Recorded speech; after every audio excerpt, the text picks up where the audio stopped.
Hello, everyone. Welcome to today's session. I'm really happy that we have a strong attendance, since today's topic is very practical and useful. Not just a topical issue, but a very practical one, delivered by an expert on the topic, my colleague Marios Mortis, who is also head of and leads the accounting programs here at EIMF. My name is Adonis Bigasiou, and I will steal some of your time just to promote our academic programs. Sorry about that, but it's a good opportunity to show what we offer. And I will just make a very brief reference to one postgraduate program that we have in governance, risk and compliance. And the second one, a diploma, a 2-year undergraduate diploma, where Marios Mortis, our presenter today, he's the program coordinator. So if you have any questions on those issues, feel free to raise them, and directly with Marios, he will be able to deal with them or get back to you with any questions on the program. But besides that, let's look a bit at today's practical aspect. Marios will be delivering the lecture today, the presentation, but at any time, feel free to write any questions you have. And Marios will be informed about these questions and will tackle them accordingly. It may be through the lecture, or he may allow some time at the end of the lecture in a Q&A session. But in any case, rest assured that any questions or queries you may have will be addressed by Marios. So going back again to the topic of today, the thinking edge, improving judgment and clarity in financial decisions. I will not go into the details of this, since I'm not the guy to talk about it. I will allow Marios to, I will pass on the floor to Marios and allow him to start delivering his presentation, since we don't have, unlimited time. It's good to start early and allow more time for the Q&As. My colleagues, in the meantime, will share with you in the chat information about the 2 academic programs that I mentioned at the beginning.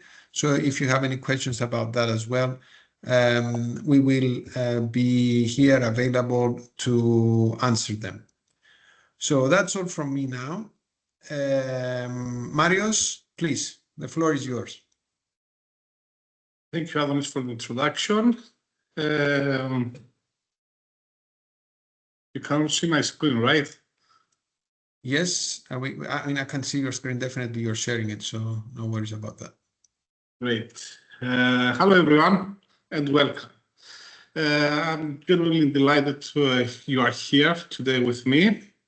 Whether you are a finance professional making daily high-stake calls, a student trying to shape a meaningful career, or simply someone fascinated by the way decisions shape our world, this hour is for you guys. The session we are about to begin is called The Thinking Edge, and it's not your typical finance webinar. It's not about ratios, standards, or formulas. It's about something deeper. It's about how we think, the invisible process that determines every financial result, every strategic move, every professional reputation. You see, our field mistakes don't usually happen because of bad data. Data are there.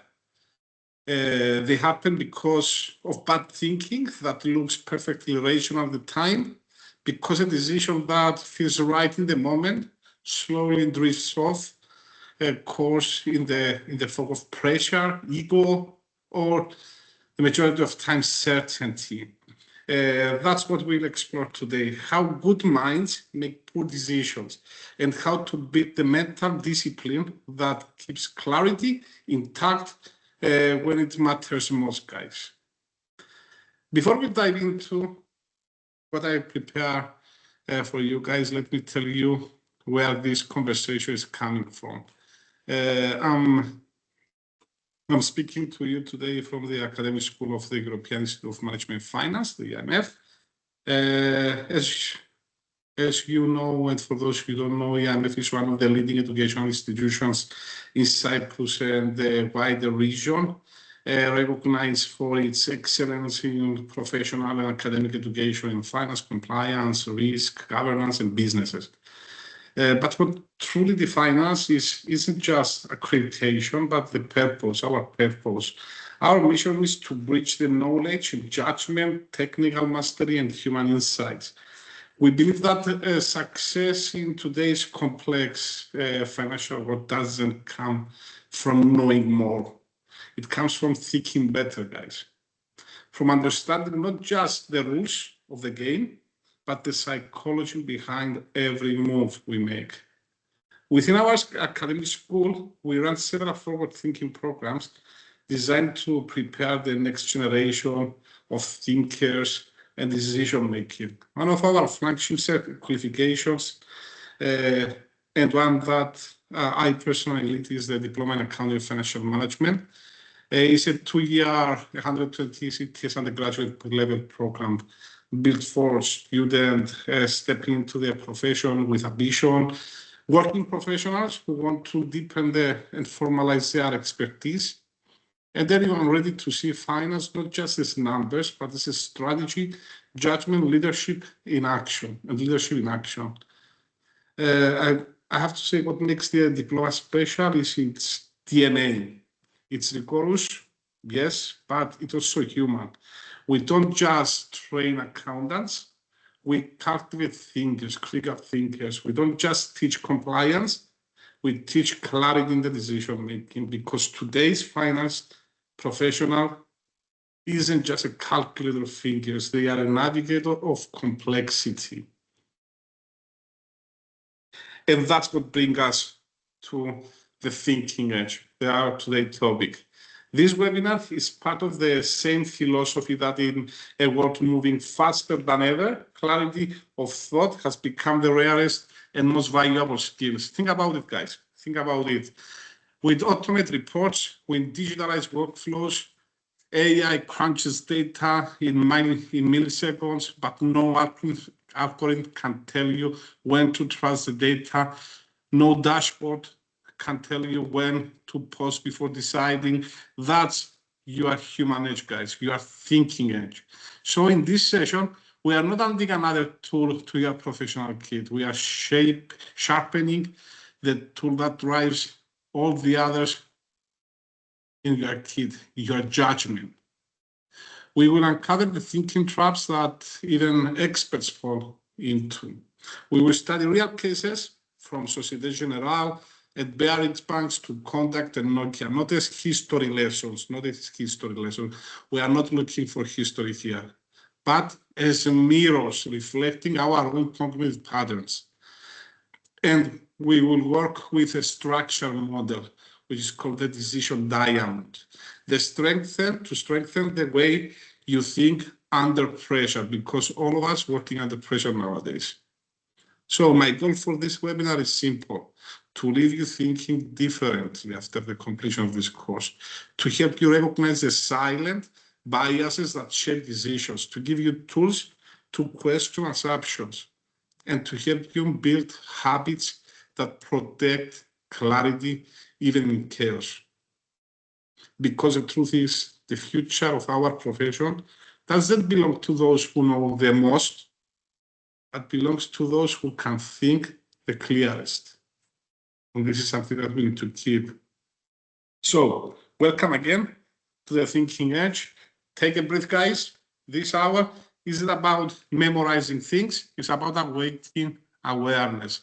Let's begin by looking at what happens when brilliant minds, with all the right data, all the right intention, still make a wrong call. Let's begin with 4 stories you probably know, but had never seen through the lens of the judgment. But before we dive into the heart of today's session, I want to take a moment to tell you a little about myself and why this topic, the thinking edge. means so much to me. I spent most of my professional life moving through the different corners of financial world, from accounting and auditing to banking, advisory, and eventually education. I hold a bachelor degree in business administration with a focus in accounting and a master's degree in accounting and finance. I'm also a proud member of Association of Chartered Certified Accountants. And for the past several years, I've had the privilege to serving as accounting academic leader for accounting and finance at the European Institute of Management and Finance. At the EMF, I've seen the profession from a unique angle. We don't just train people to pass exam or to get information or to follow a framework. We help them develop judgment, which is important. Because in the end, that's what separates a good professional from a great one. And the belief didn't come from theory. It came from experience, from real situation where decisions went wrong, not because people were careless or unqualified, but because they were human. Let me tell you one of those stories. A few years ago, a client came to me, a client of the company I used to work for, an ambitious entrepreneur I'd worked with before. He ran a well-known local company, growing fast and full of confidence. One morning, he walked into my office and said, "Marios, I don't understand it. We did everything right, and yet it's all going wrong." A year earlier, he made what looked like a brilliant move for his company, acquiring a smaller competitor to strengthen his market share. The numbers look perfect. The due diligence was completed. The banks loved the deal. The lawyers signed off, and everyone agreed it was a smart move to make. But within months, the cracks started to show up. Cost rose faster than forecasted. Key employees from the acquired company left. The two management teams never aligned. Instead of synergy, there was a silence and then conflict.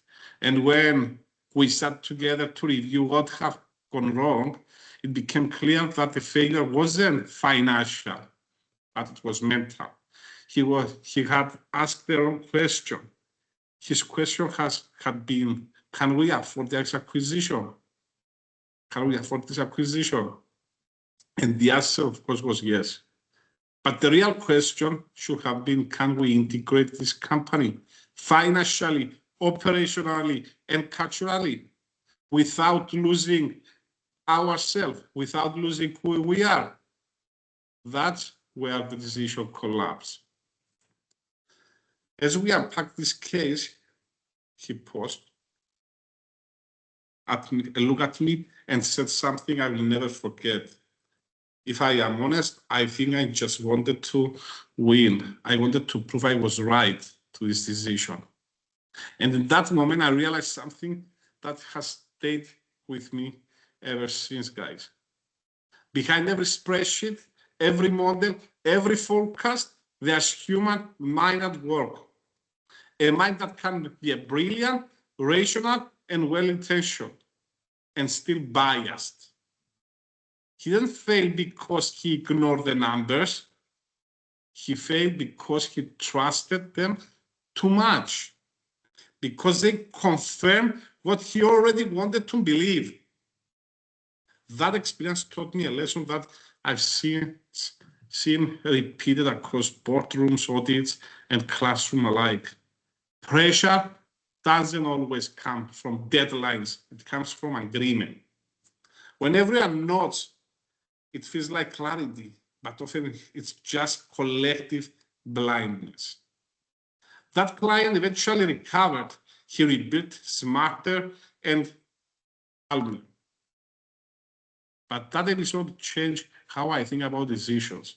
It showed me that even the most logical people can fail into irrational traps, not because they don't know enough, but because they stop challenging their own certainty.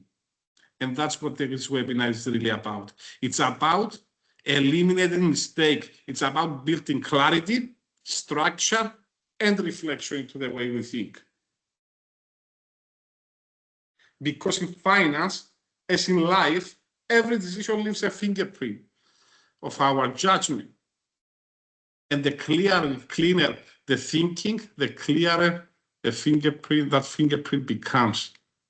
So that's where I come from the world of data and balance sheets, but also from the world of people, pressure, and perspective. And that's why the thinking edge exists, to help us see the patterns beneath the numbers and the biases behind the brilliance. Now that you know a little about me and why this conversation matters to me, let's look at what happens when even the world's smartest organization falls into these traps. So before we start unpacking the first section, let's take a look at where this session will take us. The thinking journey will clean it together today, guys. I like this visual because it reminds us that improving judgment isn't about memorizing tools, it's about elevation. By the end of this session, you will work away with 5 concrete abilities, but more importantly, a mindset that will help you use them in real life. You will learn to identify biases and thinking traps. First, we identify the hidden mental shortcuts, the biases that quietly shape our decision. You will see how rational people make irrational calls, not because they are careless, but because our brains love efficiency more than accuracy, guys. We'll explore how these biases show up in budgeting, forecast, audits, and investment choices, sometimes disguised as confidence or logic. Second, we will bring structure to intuition. I will share you a simple but powerful 4-step model, the decision diamond, that helps transform messy judgment into a repeatable process. You will learn to pause, clarify, test assumption, and decide with the deliberate clarity. Third, we will practice the art of asking better questions, not just what do you think, what do we think, but what might be missing. Because in every financial decision, what's missing is often what matters most, guys. You will learn how to challenge your own reasoning without undermining confidence.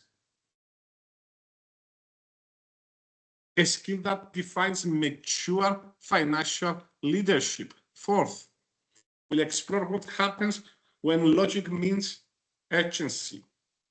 Deadlines, internal politics, or client pressure. You will learn practical techniques for staying composed, structured, and self-aware even when your inbox, your boss, or your boardroom is screaming for instant answers. In short, how to think slowly when the world wants you to think fast.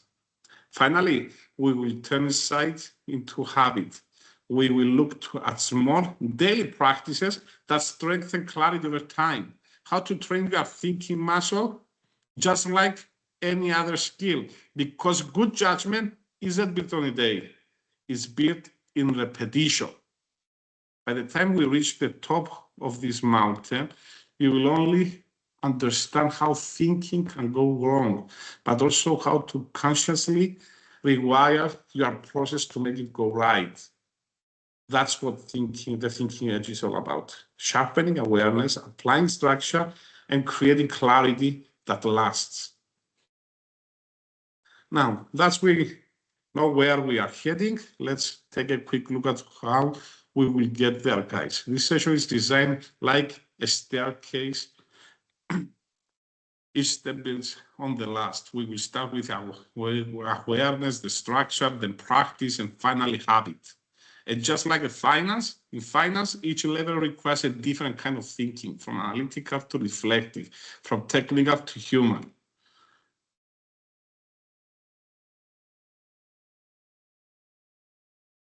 We will be setting the stage, defining what this session is and what it isn't. It's important distinction to make. I will walk you through the roadmap, the mental journey we are taking today. Think of it as our compass, guys. Understand, apply, reflect, and strengthen. Then we will dive straight into the reality, what happened when thinking fails. We'll look at real and relatable cases where good professionals in the past, with all the data in the world, made bad calls and how those decisions unfolded. Because before we can improve judgment, we must first understand the price. Then we will explore the invisible forces shaping our choices, cognitive biases. We will uncover why overconfidence feels like competence, why confirmation bias feels like certainty, and why even auditors can miss what's right in front of them. This section is about seeing the mind behind the model. Once we've exposed the problem, we will bring structure to the solution. I'll introduce a decision diamond, a 4-step framework that helps you move from instinct to intentional thinking. It's practical, adaptable, and built for real-world financial scenarios, not theoretical exercise, guys, here. Next, we'll test our clarity because, as you know, finance doesn't operate in quiet rooms. We'll explore what happens when time, politics, and emotions enter the equation and how to maintain disciplined judgment when you don't have the luxury of time. And finally, we'll end with something rare in professional training, sustainability of thinking.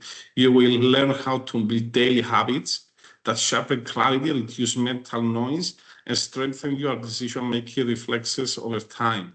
Because clarity isn't one-time insight, it's a practice. So as we move forward, remember, each section today isn't just information, it's transformation. And the goal is not just to learn how to think better, but to see differently things around you.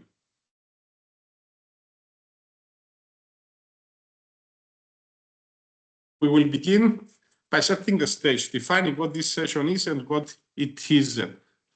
I will work with you through the roadmap. In this section, the mental journey we are taking today, and show you the compacts, how to understand, apply, reflect, and strengthen your ability to decide.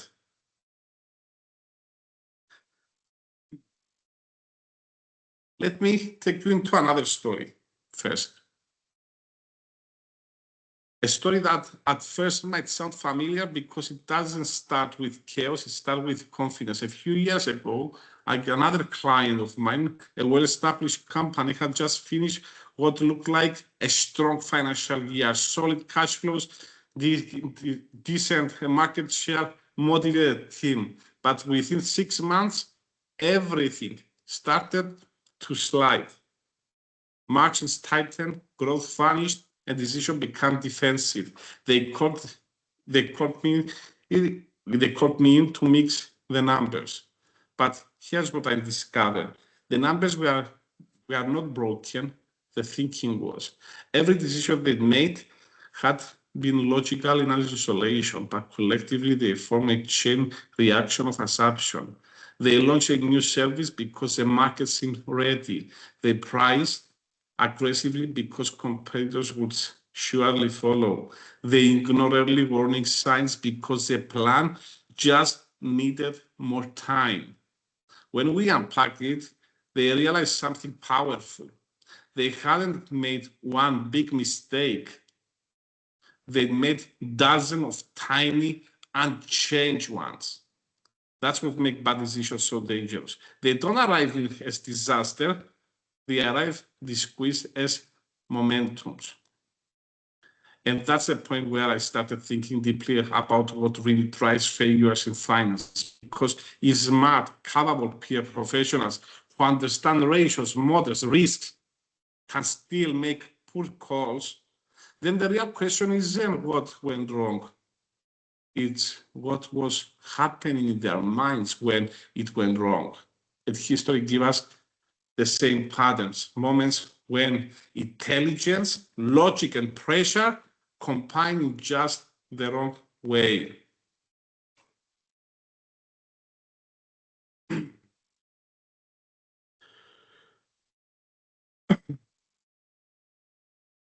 The first case, Société Générale, the illusion of control. At Société Générale, Jérôme Kerviel wasn't a reckless gambler. He was efficient, confident, and disciplined. But confidence unchecked becomes illusion. His success reinforced his belief that he understood the market better than risk controls did. That's how 50 billion euros in exposure went unnoticed, because on paper, it all looked rational. Barings Bank. Nick Leeson at Barings Bank did something similar. He rationalized small losses, just one more trade, just one more day. Not because he wanted to cheat, but because he couldn't face being wrong. He was the star of the day. That's another thinking trap, rationalization, the quiet rewriting of reality so we can keep believing our story. And these traps not only exist on trading floors, they scale up right to the boardroom level. Contact, for example. Contact had everything, resources, dominance, brilliant engineers at the time. They even invented the digital camera back then. But they dismiss it because it threatened the business model that made them so powerful. They weren't blind. They weren't attached. They were attached. They confused confidence with performance. We'll elaborate more on these cases later on, guys. Nokia, another example. Nokia's fall is a classic case of collective blind spots. Everyone agreed that durability and battery life matter more than software. The data supported that until they didn't. When the iPhone appeared, Nokia didn't lose on engineering. It lost on imagination. Different industries, different contexts, same cognitive choreography. Smart people, solid reasoning, catastrophic outcomes. Because bad decisions don't shout, they whisper in assumptions, overconfidence, fear of loss, and habit. And that's what we'll explore today. How to see those traps as they are forming, not after they cost you time, trust, or capital. So let me ask you, when was the last time you were absolutely sure about a decision and later found out you were completely wrong? That's where we are going next, into the philosophy, psychology of why. Because the costless mistakes in finance aren't numerical, they are psychological. Let's be honest, nobody wakes up in the morning and say, today I'm going to make a terrible decision. Every poor financial call you ever seen, whether in a company, a fund, or a personal portfolio, started with someone trying to make a good one. But here's where the human brain gets tricky. It's not built for complexity. It's built for efficiency. The mind is a pattern recognition machine. It takes shortcuts. It looks for familiarity. It says, I've seen this before, even when it hasn't. In finance, that tendency is dangerous because markets don't repeat, they rhyme. What looks like a familiar situation is often something entirely new, wearing old clothes. So when we rely purely on intuition, on feeling right, we open the door to cognitive traps. Let's look at 5 big ones. Anchoring. Anchoring is when your brain latches onto the first number of idea it encounters and then adjusts everything around it. You run a forecast, you say last year's sale were 5 million, and immediately your next thought is maybe we can do 10% more. But what if last year's number was artificially right? What if the market context have shifted?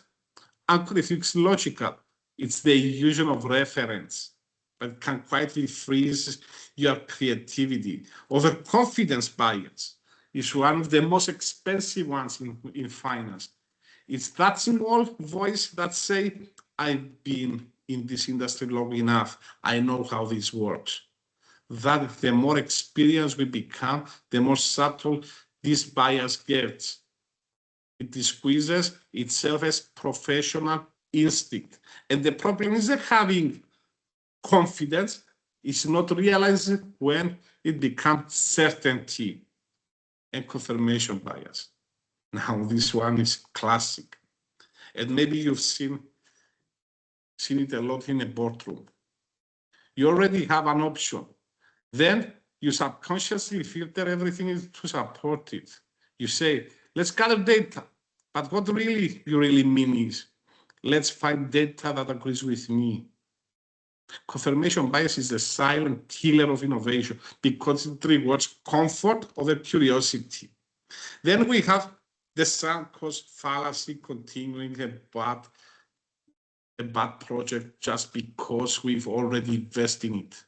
We hear this line all the time. We have already spent so much, let's just push a little further. But rationally, the money is gone. What matters is future value. Emotionally though, we can't bear the thought that all that effort was for nothing. That's how failing strategy turned into corporate tragedies. And finally, group thinking. Groupthink, the invisible agreement that kills good debate. It's when the team values harmony over truth, when no one wants to be the one who says, wait, are we sure about this? It's why meetings often end with false consensus. And why risky decisions sometimes get anonymous approval, because nothing feels safer than being wrong together.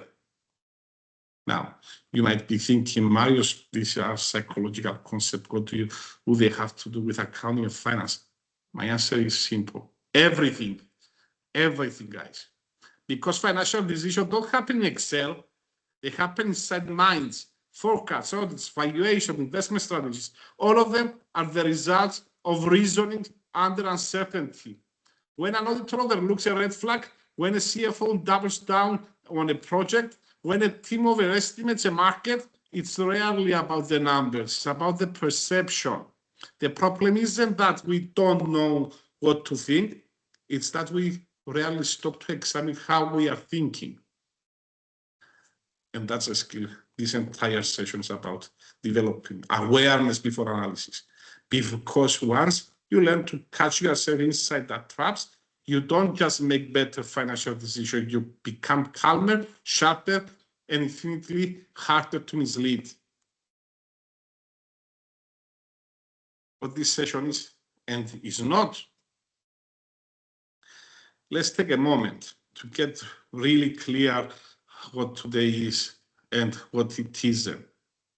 Because if you come here expecting a formula for perfect decisions, I have good news and bad news for you. The bad news, there is no formula. The good news, what you learn is far more powerful, a way of thinking that transforms how you approach uncertainty itself. So let's start what this session is not.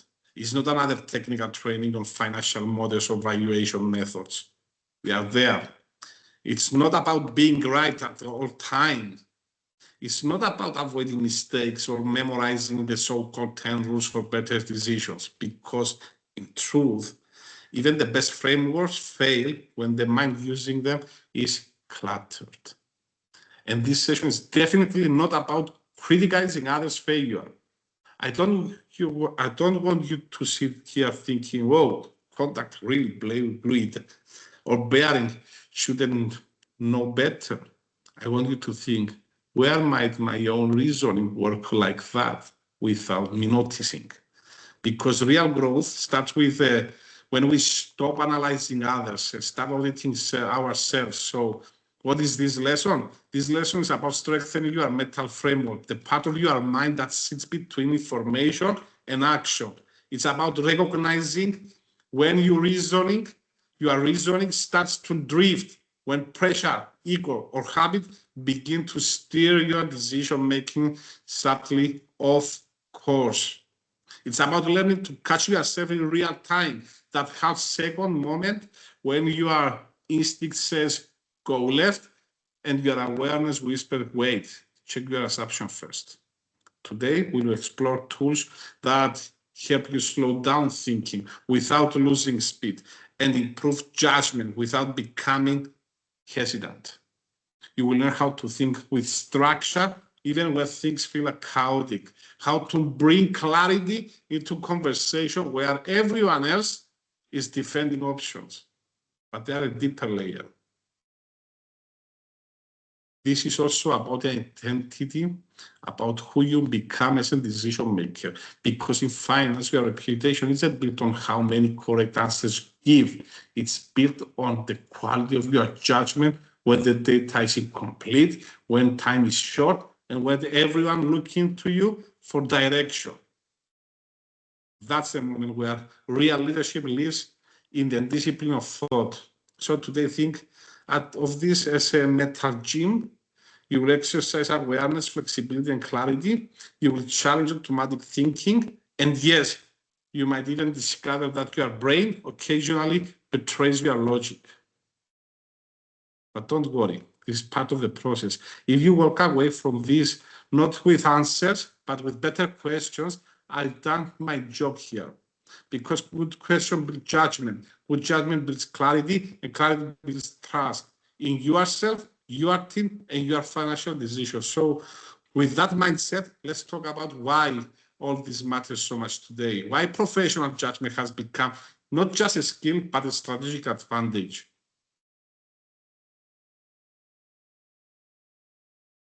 Let me ask you another question. When was the last time you made a financial decision that felt absolutely certain, and then a few days later, new information completely changed the picture?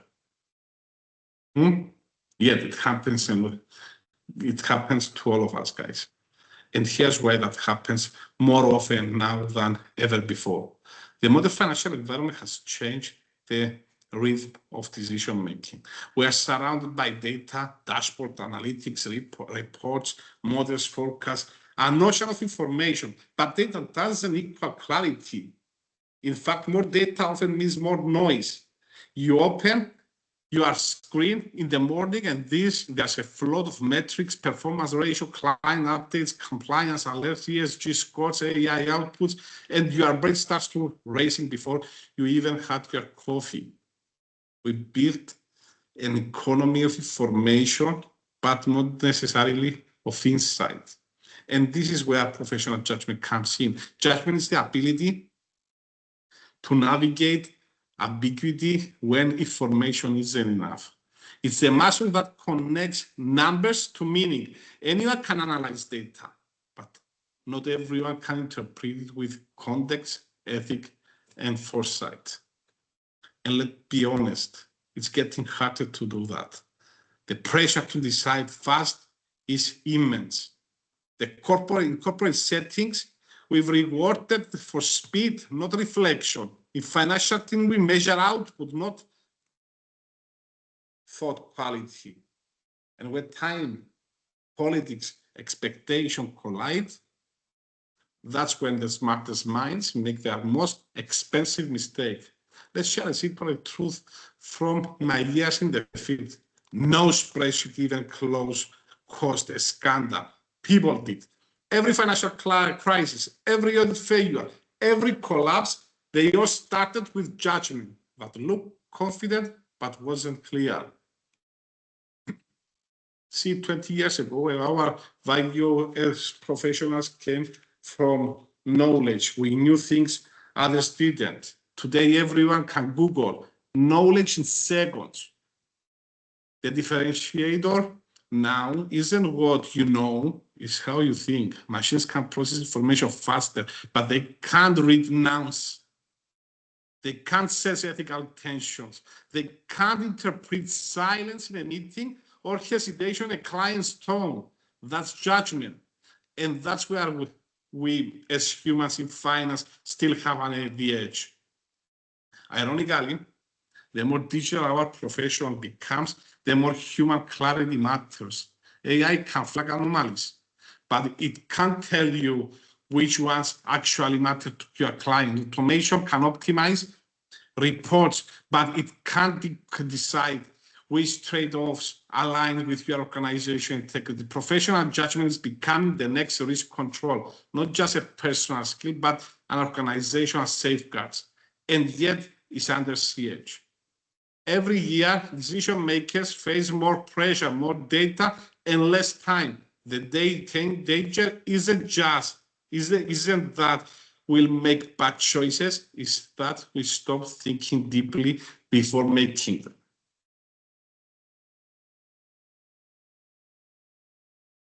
Now, let's talk about competitive advantage. For years, we've been taught it comes from efficiency, scale, or technology.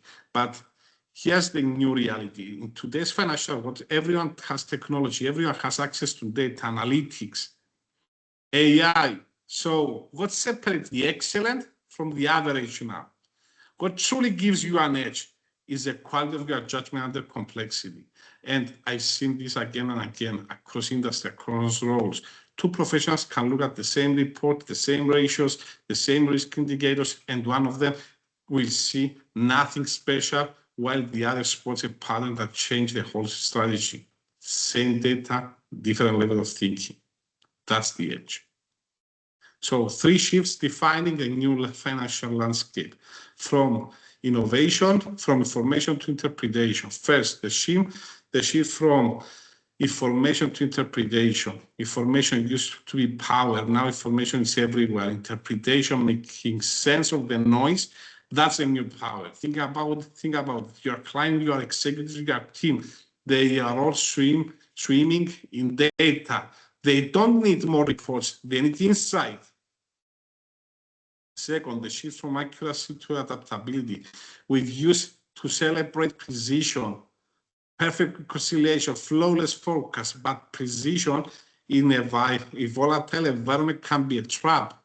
It gives the illusion of control. Today's success comes from adaptability, the ability to rethink, to pivot, to adjust your reasoning when reality changes. Think of 2020, the pandemic, markets flipping overnight. That professionals who thrive were the ones with perfect models. They were the ones who said, wait, the model just broke. Let's reframe this. And third, the shift from technical mastery to cognitive clarity. The more complex your role becomes, the less value comes from what you know, and the more from how clarity you can think under pressure. Clearly, you can see under pressure. Clients, boards, regulators, they don't just expect compliance, they expect wisdom. The ability to explain not just what you are doing, but why, and to do it without losing composure. So if you're an accountant, clarity means more than accuracy. It means explaining the story behind the numbers. If you're in finance, it's not just managing capital, it's managing perception, trust, and timing. And if you are in leadership, clarity becomes culture. The way you think shapes how others decide.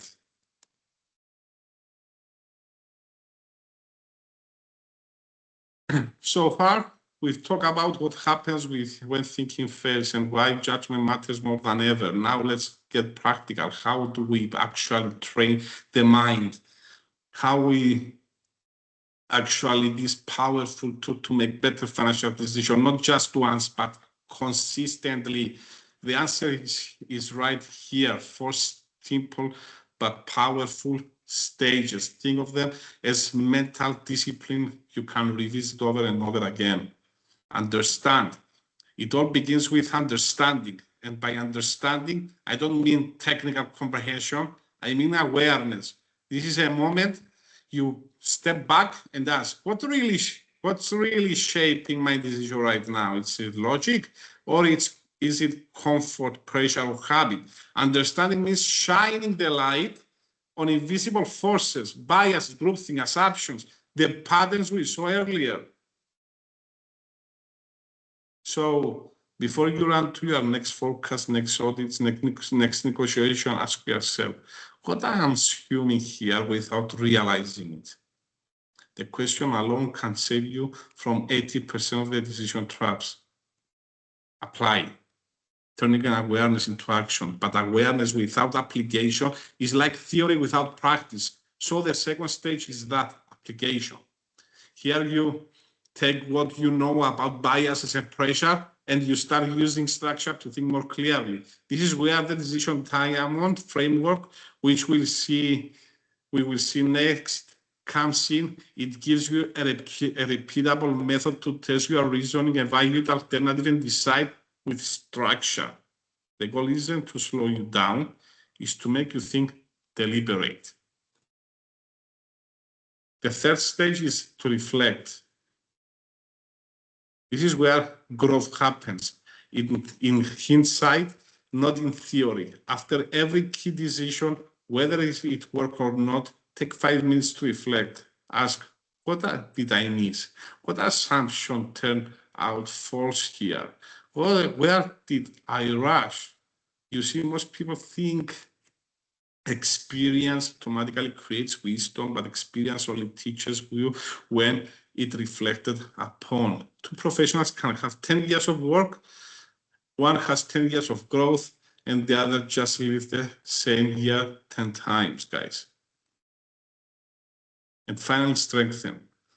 This is where you turn awareness to reflection into habit. You start embedding structure into your daily routines, your meetings, your reviews, your thinking patterns. It's the small things. Pausing before saying yes, asking one more question in a discussion, checking one more assumption before signing off on a report. Those micro habits build mental muscle. You don't rise to the level of your best intentions, you fall to the level of your daily thinking habits. And here's the beauty of this roadmap. It's not linear, it's circular. You don't reach mastery and stop.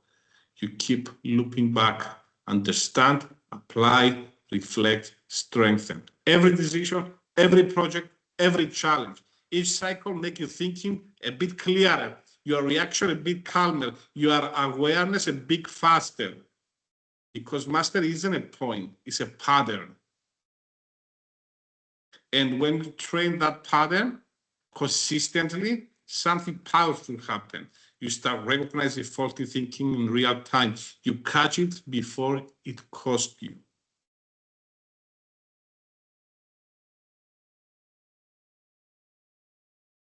So before we dive into the deeper frameworks, I want to pause here just for a moment and talk about mindset, because everything we discuss, awareness, structure, clarity, none of it works unless it's grounded in the right mindset.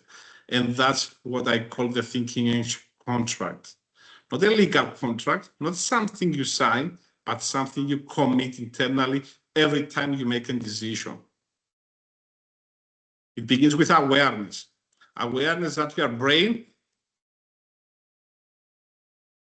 as it is, will always try to take shortcuts. It will simplify what's complex, seek comfort in patterns, and avoid discomfort in that. Awareness means catching yourself in that exact moment when you feel absolutely certain and asking, what if I'm missing something? That simple question you have saved careers, reputations, and companies. Humility. The quiet strength, the second principle, humility. And humility is in our context doesn't mean self-doubt. It means intellectual honesty. It's the ability to admit that even your best analysis can be wrong. That you can have a complete data set and still draw an incomplete conclusion. The greatest thinkers I've met, the ones who lead with wisdom, are not the ones who say, I know.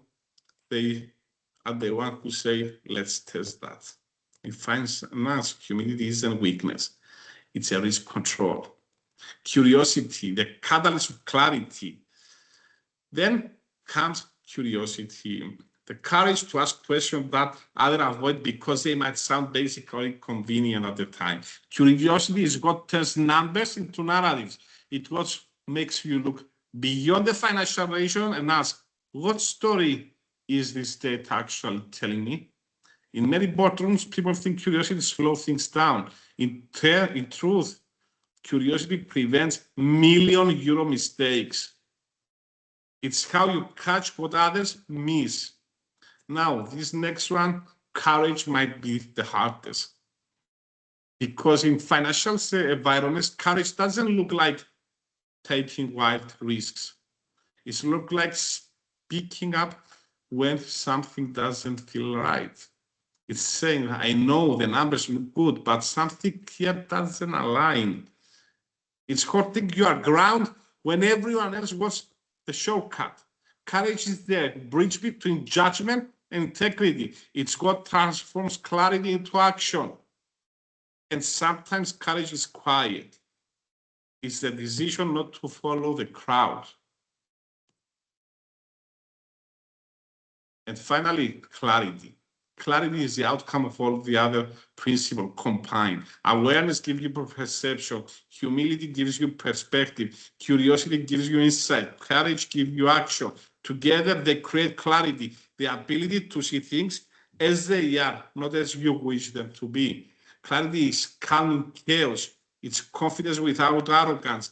It's knowing that your reasoning is solid, not because you are certain, but because you challenge it. So before we continue, I want you to take a second and think about which of these 5 principles you might most in your own decision making. It's awareness, catching yourself before bias kicks in. Humility and being open to challenge. Curiosity, asking better questions. Courage, speaking truth when it's uncomfortable, or clarity, holding calm when others lose theirs. Whatever it is, make it your anchor and rest for this session.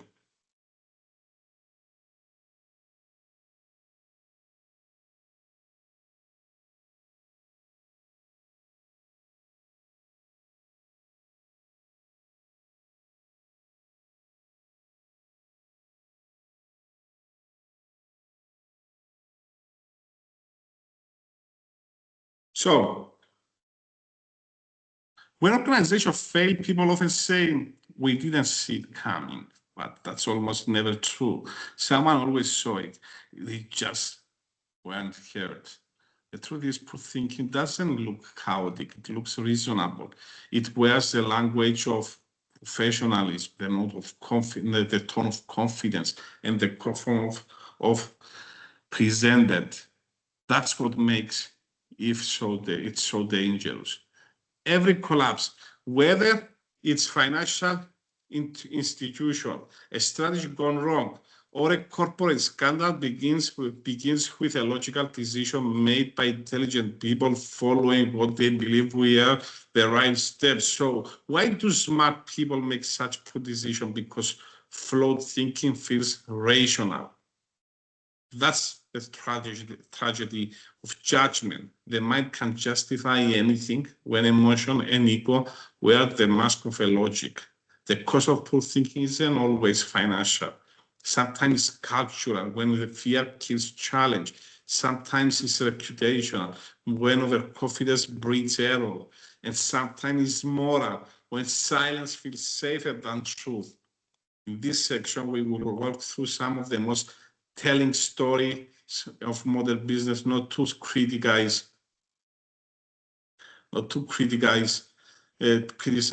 to see ourselves in them, because in every case, they are there's a reflection to us, our biases, our blind spot, our misplaced certainty. So when rationality disguises risks,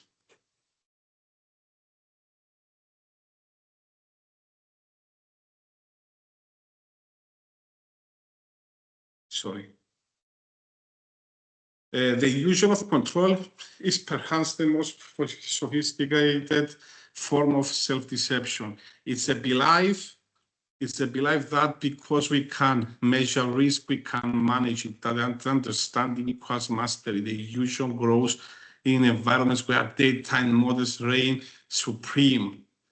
Analysts feel secure because the spreadsheet balances. Traders feel safe because the algorithm back tested well. Executives sleep well because the dashboard is green. But what's data gives in precision, it takes in humility. The mind last pattern, it mistakes them for loss. We see a correlation and we baptize it as a causation. We see a trend and we crown it as truth, and then something shifts, a market turns, a customer behaves differently, a model fails silently, and we discover that what we control was never the system, only our comfort. Every crisis begins with confidence. Every collapse begins with control. And this is what we see in Société Générale case. Let's travel in Paris 2008, Société Générale, a 4.9 billion loss, one of the largest in history, caused by a single trader, Jérôme Kervel. But Kervel wasn't reckless in the traditional sense. He wasn't buying yachts or manipulating markets for greed. He was fixing mistakes. He saw himself as a loyal employee, a man correcting temporary market imbalances. Every risk was justified by logic, every trade rationalized by confidence. He said, I wasn't gambling, I was hedging. But that's what poor thinking does. It wraps self-deception in sophistication. And the institution, it saw what it wanted to see, profits, until those profits became loss too large to hide. The lesson here, when the system rewards boldness, thinking becomes blind. Let's go back to the Barings Bank case. 13 years before Carville, another young man believed in his ability to outthink the market, Nick Leeson. At just 28, he was the star trader of Baring Banks, the same bank that financed the Napoleonic Wars and advised monarchs. But in 1995, Barings collapsed under 1.4 billion loss. Leeson held two roles, trader and risk controller. He was making his own homework. When his trade began to fail, he did what overconfident minds do. He doubled down, believing the market will self-correct. After all, it always had. The real story isn't about man's fraud. It's about one institution's faith at his own myth.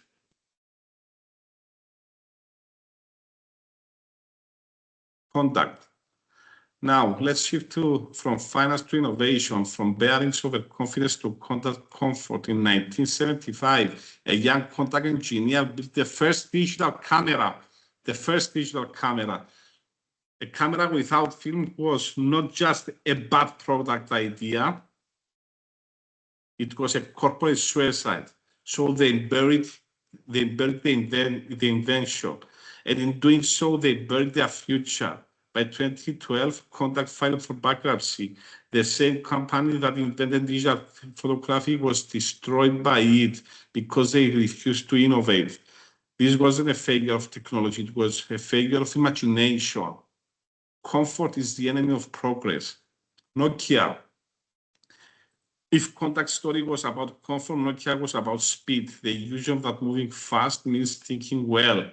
In early 2000s, Nokia owned the world. Their phones defined an era. In 2007, they still had held over 40% of the global market, and yet 5 years later, they were gone.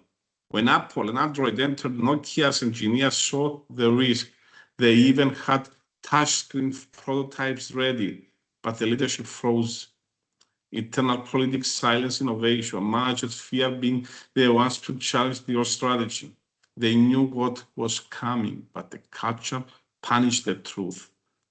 At the final press conference, Nokia CEO said, "We didn't do anything wrong, but somehow we lost. But we didn't do anything at all." He was right, and he was wrong.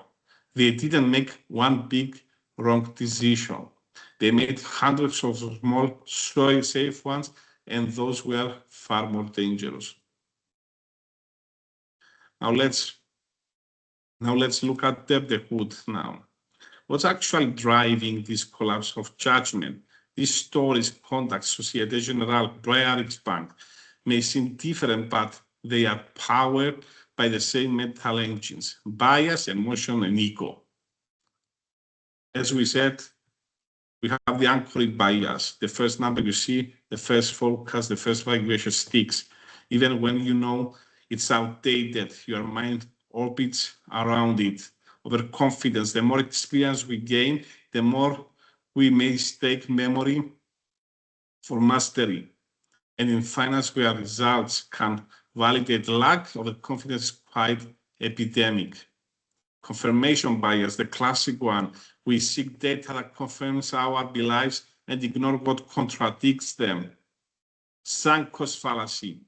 We protect yesterday's investment instead of tomorrow's opportunity. Think of it as emotional accounting, where pride is the asset we refuse to write off. And finally, groupthink, when intelligence gathers in a room and collective fears make it disappear. In the next section, we will explore this framework deeply. But for now, I want to show you where thinking tends to collapse inside this data decision diamond. Every decision in finance, management, or strategy passes through 4 checkpoints: clarify the question, surface assumption, evaluate alternative, and decide with structure. When we don't clarify the question, we solve the wrong problem brilliantly. We optimize for efficiency instead of the purpose. When we don't surface assumption, we let invisible bias drive the process. The assumption that the market will recover or the model is sound becomes the root cause of the disaster. When we don't evaluate the alternative, we narrow the frame and creativity dies. The best ideas drawn in silence because we already chosen our narrative. And when we don't decide with structure, we replace discipline with emotion. Gut feeling takes the driver's seat and causes intuition. When we talk about the cause of poor thinking, we often think in balance sheet, losses, write-off, failed project, but the deeper cost isn't numerical, it's cultural. It's cultures. In culture of poor thinking, dialogue dies, people stop challenging, meeting becomes performances, and risk management turns into ritual. Emotionally, poor thinking drains the system. Leaders burn out from reactivity. Employees disengage from meaning. Teams protect themselves instead of ideas. And strategically, poor thinking makes organizations short-sighted. They chase quarterly results instead of building a future readiness. And here's a paradox. Group thinking is slow to measure but fast to multiply. It compounds in trust, reputation, and adaptability, the currency that truly matter here. Let's end this blog by zooming into the human mind under pressure, because poor thinking often begins in moments of panic. Cognitive science shows that under stress, our brains shift from analysis to survival. The prefrontal cortex, the part responsible for logic and judgment, starts go offline. We are on instinct, memory, and emotional shortcuts, which means the more action and decision feels, the less rational we actually are. That's why the most confident decision often made it the least reflective states, deadlines, hierarchy, and ego all amplify distortions. People stop listening, start defending, and thinking they've been decisive, when in fact, they're just being reactive.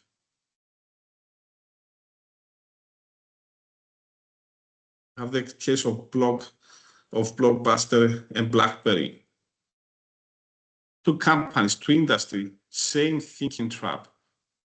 Blockbuster in 2000, Netflix offered to sell itself to Blockbuster for $50 million. Blockbuster laughed. They said people enjoying the in-store experience. Streaming is a fad. 11 years later, Blockbuster was bankrupt. Netflix was worth over 30 billion dollars. Now fast forward to BlackBerry. Once the corporate king of mobile devices, every CEO, every CFO had one of these. It was a symbol of control. Then came the iPhone, a phone with no physical keyboard. BlackBerry's leadership dismissed it. Our customers want security, not touchscreens. They were right for 1 year. Then they were irrelevant. What happened wasn't failure in data or intelligence, it was failure of imagination. They saw disruption not an opportunity, but as inconvenience. If you ever wondered what poor thinking sounds like in real time, it's not silence. It's these phrases outlined here. We've always done it this way. The anthem of comfort. Everyone agrees the sound of group thinking. There's no time to rethink. The excuse to that protects urgency over clarity. It's probably fine. The lullaby before the storm. Let's wait until the next quarter. The slow death of guilt.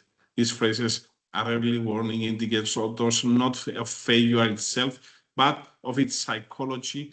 They reveal a culture that prioritizes speed, harmony, or ego over awareness. And here's a shift. I love teaching to finance professionals.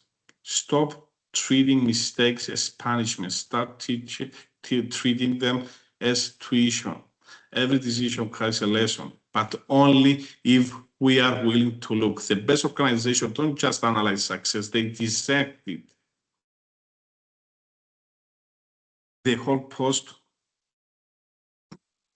post-mortems, but even more importantly, the whole pre-mortems, they ask before acting. If this decision fails, what would we say went wrong? That simple question requires thinking. It forces anticipation, humility, and creativity all at once.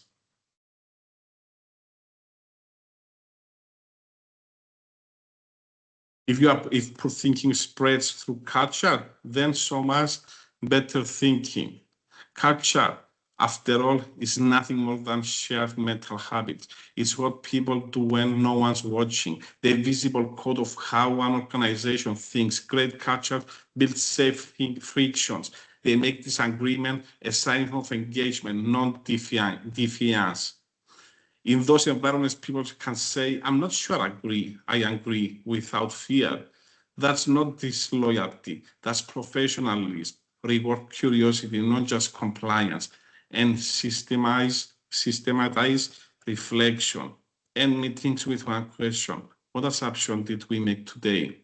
Over time, that one question changes the entire culture's cognitive DNA. Now, let's look at this section with something practical. You think you are thinking audit. At the end of each week, take 5 minutes and ask yourself 5 questions. What did I assume today? Because assumption once named loses their power. When did I feel most certain and why? Certainty is where blind spots hide. What did I avoid questioning? Avoidance is the mind's way of protecting the ego from inside. What desired decision am I rushing? Urgency is often emotion pretending to be importance. or truth I'm resisting? Because truth doesn't disappear when ignored, it compounds. Thinking is a skill, but judgment is a habit. You build it not through more data, but through deeper reflection. Now, we mentioned some of these biases. Let's look at them in a quick way because we are running out of time, guys. Anchoring. Anchoring is the brain's way of saying I need something to hold on to. Unfortunately, it grabs the first number it sees and refuses to let go. In a financial forecast, the first assumption becomes sacred. The first revenue target shapes every adjustment that follows. Behavioral finance research shows that even random numbers, like the last 2 digits of your phone numbers, can subconsciously affect your valuation on a company. The Société Générale case, Carviel anchored his expectation of profit based on the prior year's performance, not on the present volatility. Overconfidence is the most elegant bias. It sounds like leadership, but it behaves like blindness. In finance, if it's the traders who says I've done this for years, the auditor who trusts their intuition over procedure, the CFO who believes the market will self-correct. Success amplifies it. The more right we are, the less we test our thinking. Nick Leeson didn't think he was gambling. He thought he was restoring order. Confirmation bias, the filter mind. If you have ever built a financial model with your desired outcome in mind, congratulations, you've met confirmation bias. The brain loves coherence more than accuracy. It prefers the wrong story that feels right to a true one that feels uncomfortable. In risk management, for example, confirmation bias hides in phrases like the fundamentals are still strong or it's just temporary volatility. At Nokia, managers ignore early reports about iPhone traction, not because they lacked data, but because they already had a belief our users are loyal. The sunk cost fallacy. The sunk cost fallacy is emotional accounting. It's the refusal to accept that past effort is a cost, not a justification. It sounds logical. We are already spent this much. Let's just finish it. But what's really means we can't emotionally handle the idea of wasting effort. Contact didn't want to kill film. They invested billions, decades, and identity into this thing. So they kept investing right into extinction. And group thinking. Group thinking is what happens when intelligence sits in a room and collective fear mutes it. People don't stay silent. Don't stay silent because they don't care. They stay silent because they care about belonging. In the boardroom and audit committees, you will often hear everyone aligned. Bearing bank collapsed partly because junior staff saw warning signs, but hierarchy silenced them down. Bias are like dominoes. One rarely falls another.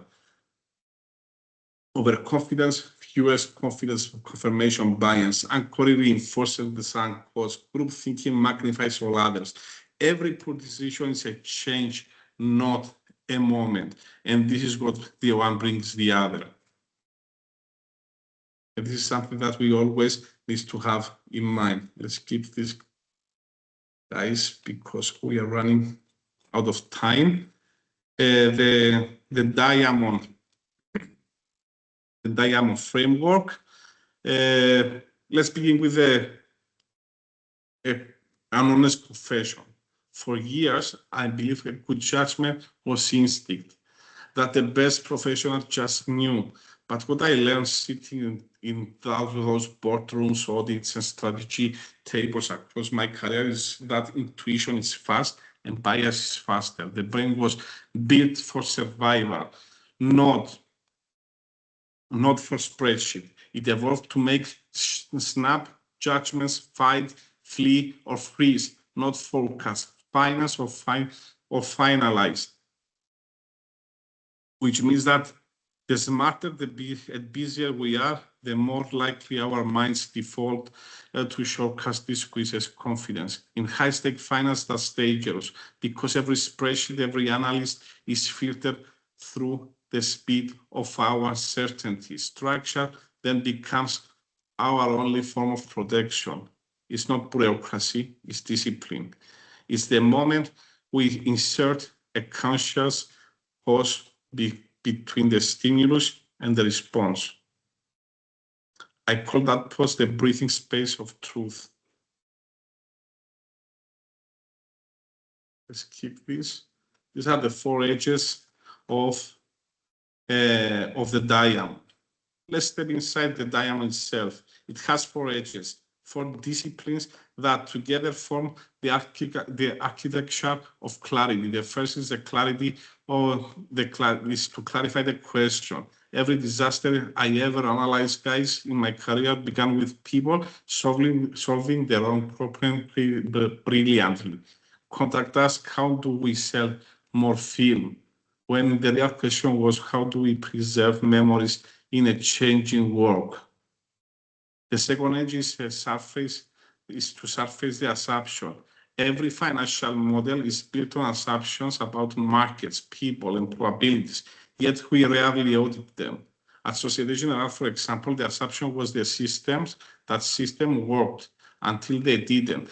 The failure wasn't in mathematics, it was in the invisibility of lives. The third edge is the evaluation of alternatives, because the best way to escalate bias is contrast.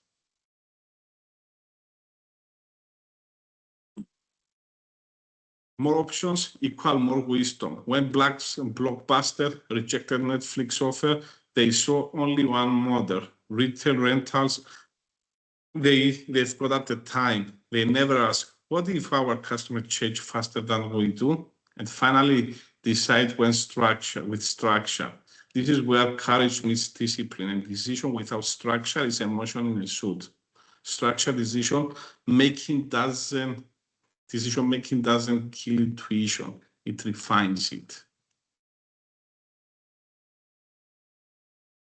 Skip this, guys, because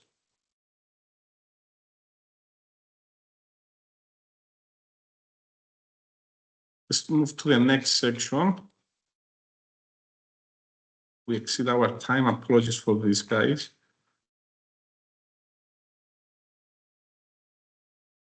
Let's begin with the truth most people underestimate for this. Under pressure, we don't rise to the occasion, we fall to our level of training. Pressure isn't the enemy. Pressure is a performance amplifier.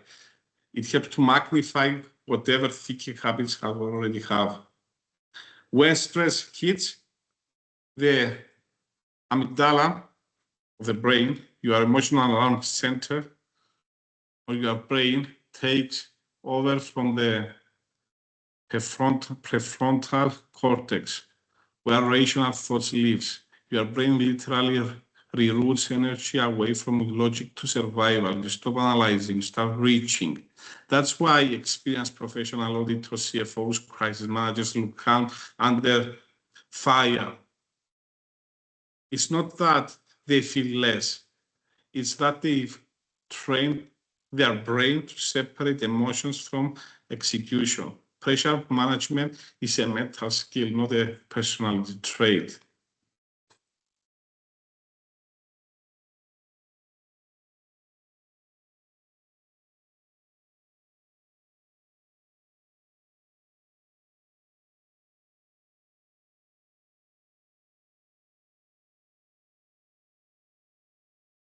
Let's skip this.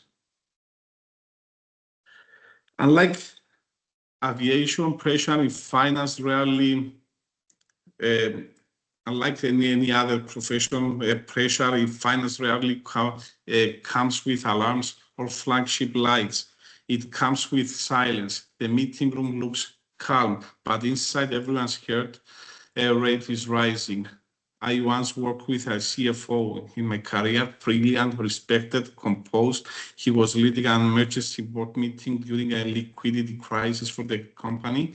He presented numbers flawlessly, voice steady, slides perfect, but halfway through, I noticed his hand shaking just slightly as he clicked the mouse to change the slide. After the meeting, he said to me, Marios, I think I'm losing control of my own thoughts. That moment taught me something profound about pressure. It doesn't always scream, sometimes it's whisper. In finance, pressure is intellectual. You are expected to be calm, rational, and flinching. But emotional suppression under stress doesn't build strength, it builds fractures. So what's the solution? You learn to listen for the quiet signs of cognitive fatigue, irritability, indecision, analysis paralysis. And when you sense them, you pause. The pause is not weakness. The pause is recalibration, because stillness is not the absence of thinking, it's the recovery of it. So the three anchors of calm thinking. The first is the breath. When you're breathing, your breathing becomes shallow. Your brain enters threat mode. Slow, deep breathing resets your nervous system within 90 seconds. The second is language. Under pressure, our words shrink. We say things like we are doomed. This is bad. We can't. Language directs thought. Replace catastrophic phrasing with control-based language. We are challenged but not finished. And third, third anchor, the structure. Go back to the diagram, clarity, surface, evaluate, decide, re-enter the rhythm. Because when you re-engage structure, you re-engage reason. Calm is not the absence of chaos. Calm is the structure applied under the chaos. When pressure hits teams, something fascinating happens. Emotion becomes social. In neuroscience, this is called emotional contagion. The transfer of feeling from one nervous system to another. If the leader panics, the team brain waves mirror that panic within seconds. But if the leader stays composed, genuinely composed, not fake, the team synchronized to that too. In 2008, at the peak of the financial crisis, Morgan Stanley's risk desk was one of the few that maintained stability. The head of the desk was known for one rule: no raised voices, no emotional language, data first, decisions second. He created psychological safety under chaos, a space where people could think, not react. Here, the pressure paradox. Stress doesn't destroy clarity, it reveals depth. Pressure shows you whether your structure is strong or shallow. That's why elite professional pilots, athletes, surgeons, auditors all train for chaos. They simulate disorder until order becomes instinct. The same applies to financial judgment. The more you rehearse the rhythm, clarify, surface, evaluate, decide, the faster your recovery from shock is. And the last thing is abundant decision quality as a lifestyle. When people talk about good decision making, they imagine the big moments, the merger, the audit opinion, the investment call, but decision quality isn't born in crisis. It's revealed in crisis and built in ordinary days. Every daily routine either sharpens or dulls your judgment. In a behavioral science, we call it decision hygiene. The small, consistent mental habits that prevent cognitive infection. Think of your thinking as a muscle. The more deliberately you train it, the more resilient it becomes. So from now on, stop asking how can I make better decisions. Start asking what daily behaviors make clarity my default state. One of the rarest skills in finance and leadership is reflection. We fill our calendars with meetings about others' thinking, but almost none about our own thinking. Yet reflection is the single most underrated productivity tool there is. Because reflection doesn't slow down your work, it stops you from repeating mistakes. Think of it as your return on thinking metric. Set a recurring meeting with yourself 20 minutes every Friday, titled Decision Debrief. And ask yourself questions like, why did I decide this week? Why did I choose that path? What assumption did I make? What would I do differently now that I've lived the outcome? And from awareness to automation. Every insight fades unless it becomes a habit. Knowing how to make a great decision doesn't make you a great decision maker. Doing it daily does. Habits are how the brain automates success. Use the rule of 1 minute. Before every major decision, pause for 60 seconds. In that 1 minute, run a micro checklist. Am I solving the right question? What am I assuming here? What are the other options? Am I reaching or deciding here? And the 4 daily practice for clarity. If clarity were a sport, it would have a training regimen. Here are 4 daily practices I've seen in high-performing thinkers in my lifetime, from CEOs to fund managers to auditors. First, the mental warm-up. Start with the day by asking one focusing question. What deserves my best thinking today? Then go to the next step, deep work. One, an uninterrupted block of focus. No email, no phone, no noise. The brain's highest quality thought happens in this silence. And third structure is connection. At least once a day, step away physically, walk, breathe, let your subconscious do the heavy lifting. And last, the evening audit. Don't review what you did, review what you learned. Ask what surprised me today and what did I assume that didn't hold.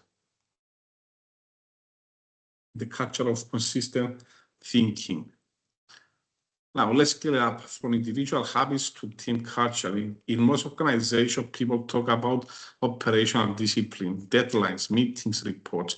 But what about thinking discipline? Team needs thinking hygiene. Share rituals that protects collective judgment, normalize intellectual honesty, normalize saying, I might be wrong, normalize asking, what are we assuming here? It sounds simple, but this language requires culture. There are hidden mathematics to clarity. It compounds. We understand compound interest in finance. Small, consistent gains multiples over time lead to exponential results. The same applies to thinking. If you improve your decision hygiene by just 1% a day, one more reflective pause, one more assumption surface, one better question asked, your clarity compounds. In 1 year, you are not 365% better, you are transformed to something better.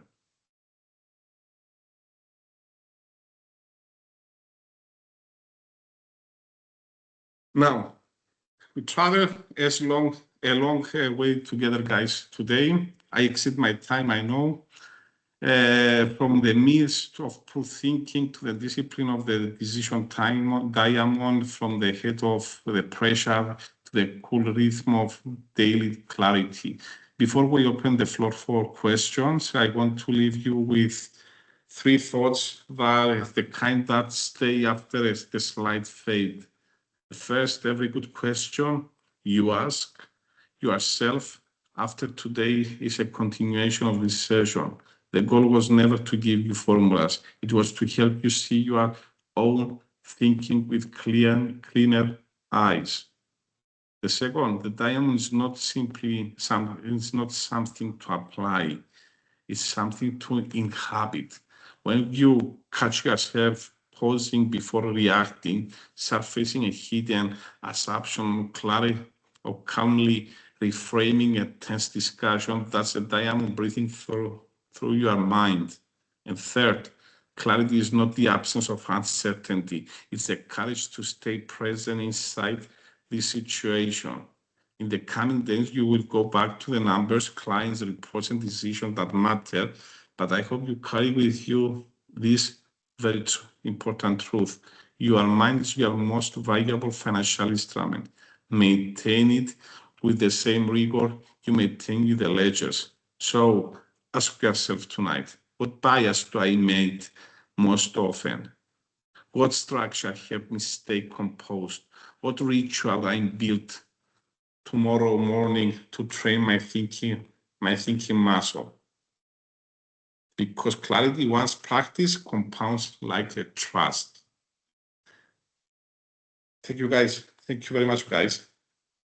And apologies again for exceeding my time. I'm sure that my colleagues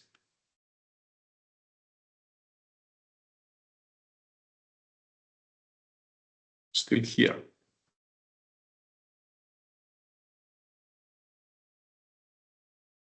Oh, thank you, Eddie. Guys, do you have any questions?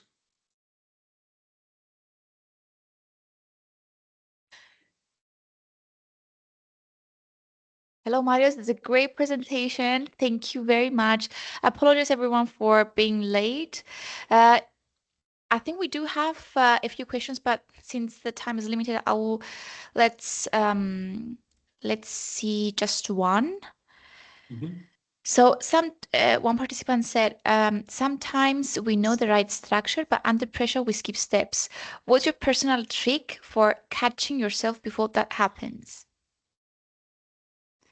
Let's keep the answer short, please. That's the most human problem in decision making. I train myself to notice my body first. When I feel my heart rate rising or my settings speeding up, I take that as a signal not of urgency, but of ego or stress. That's my cue to pause and reenter structure, clarify, surface, evaluate alternatives and decide. It's not about perfection. It's about recovery. And the strength isn't in never skipping something. It's in noticing when you do the skipping. Great. That's great. It's a great answer. Thank you. Thank you, Marius, for the presentation and for all these insights. I know that there's a lot to say about how to improve judgment and clarity in financial decisions, but since the time is limited, I think we need to wrap up the webinar here. Thank you, everyone, for joining us for today. If you would like to attain any other events or free webinars, please feel free to visit the EIMF website on the events section, and there you can find plenty of activities that are coming up. This autumn season. Thank you so much. Have a lovely afternoon. Thank you.